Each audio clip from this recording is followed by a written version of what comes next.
वाली 20 तारीख को जो जंतर मंतर की प्रोटेस्ट है, वो संख्या आपको अपने आप इस आंदोलन की शक्ति बता देगी कि हमारे आने से कितनी शक्ति में फर्क आया। तो सरकार की सोची समझी मानसिकता थी कि इस समय पर इस स्थान से सोनम जी को उठाना, कि धर्मेंद्र प्रधान बेशरम आदमी है, इतनी आसानी से इस्तीफा नहीं देंगे, परंतु युवा है, अपनी हकों के लिए लड़ाई लड़ना जानते हैं, हम भी जब तक इस्तीफा लेंगे नहीं छोड़ेंगे। तो लगातार आप जंतर मंतर की तस्वीरें देख रहे होंगे, जिस प्रकार से सोनम वांगचुक को चुपचाप सिविल ड्रेस में आकर पुलिस प्रशासन लेकर जाता है। इसके बाद अभिजीत दीप के अभी अनशन में शामिल है, रौनक खत्री भी अभी आए थे। क्या कुछ देखा, क्या माहौल है अब इस वक्त इस देश का? माहौल देश का स्पष्ट है कि छात्रों का जो आक्रोश है वो सड़कों पर देखने को मिलेगा। जो मसीहा पिछले 20 दिनों से भूख हड़ताल पर बैठे थे, जिनके समर्थन पर हर स्टेट से, हर राज्य से लोग आए थे, उसको जिस बेरहमी के साथ सुबह पुलिस ने कम भीड़ होने की वजह से उठाकर लेके गए, और एक जैसे मैं कहता हूँ एक मृत आदमी को उठाया जाता है, एक वाइट सफ़ेद चादर के अंदर ढककर वो उनको ले जाने का प्रयास किया गया। इससे नीच काम पूरे देश के लिए सरकार की तरफ से नहीं हो सकता। लेकिन कहा जा रहा है स्वास्थ्य चेकअप के लिए लेकर गया है उन्हें। स्वास्थ्य चेकअप के लिए लेकर जाना था तो डॉक्टरों को यहाँ भी ले जाया जा सकता था। क्या अभी तक 20 दिनों से उनका चेकअप नहीं चल रहा था? एकदम से इतना क्या रवैया अपनाना पड़ा कि जब यहाँ पूरा सुबह के टाइम पर सब बच्चे अपने अपने काम पर जाते हैं, कोई फ्रेश होने जाता है, कोई घर अपने परिजनों से मिलने जाता है, उस समय पर उस व्यक्ति को उठाने का प्रयास कर। तो सरकार की सोची समझी मानसिकता थी कि इस समय पर इस स्थान से सोनम जी को उठाना।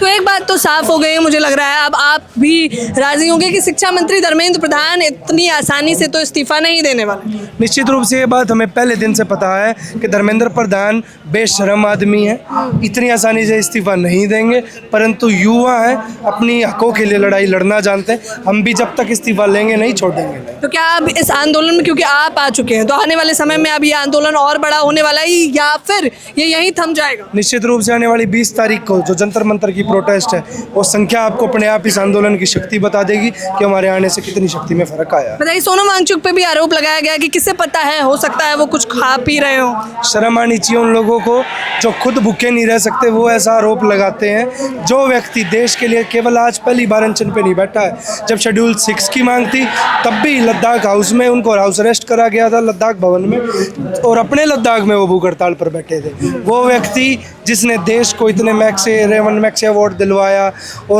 और भी न जाने कितने अवार्ड नोबेल प्राइजेस के उन्हें मिले हैं, उन व्यक्ति के ऊपर ऐसे आरोप लगाने वाले सभी जनता से मैं अपील करूंगा, कृपया करके आप आके 24 घंटे उनके साथ यहाँ रहो, और जो उनके साथ वॉशरूम भी जाकर देखना चाहते हैं वो जाकर देख। एंटी नेशनल का क्या जवाब देना चाहेंगे, क्योंकि दो आरोप मुख्य लगाए जा रहे हैं। पहला कि सोनम वांगचुक एंटी नेशनल है, और दूसरा ये देश को तोड़ने की बात की जा रही है। जो व्यक्ति देश के लिए डेवलपमेंट की बात करता है, जितने युवा पीढ़ी आप देखेंगे, अगर हमें आप लोग ये कहोगे कि हम एंटी नेशनल है, अगर हम पेपर लीक के खिलाफ आवाज़ उठा रहे हैं, तो हम इस बात को सुनने के लिए भी तैयार। सरकार बेशरम है, कुछ भी टैग हमें और सोनम वांगचुक जी को दे सकती है, उनके टैग निराधार हैं, कोई जिससे लेना देना छात्रों का नहीं है। आप छात्रों के मुद्दों पर बात करो ना, आप आकर जो हमारे इश्यूज है उस पर सॉल्यूशन दे दो हमें, हम तो इस प्रोटेस्ट को भी नहीं करेंगे।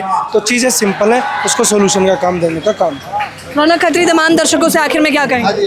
तमाम दर्शकों से यही रिक्वेस्ट है, 20 तारीख को आकर इस प्रोटेस्ट को सफल बनाएं।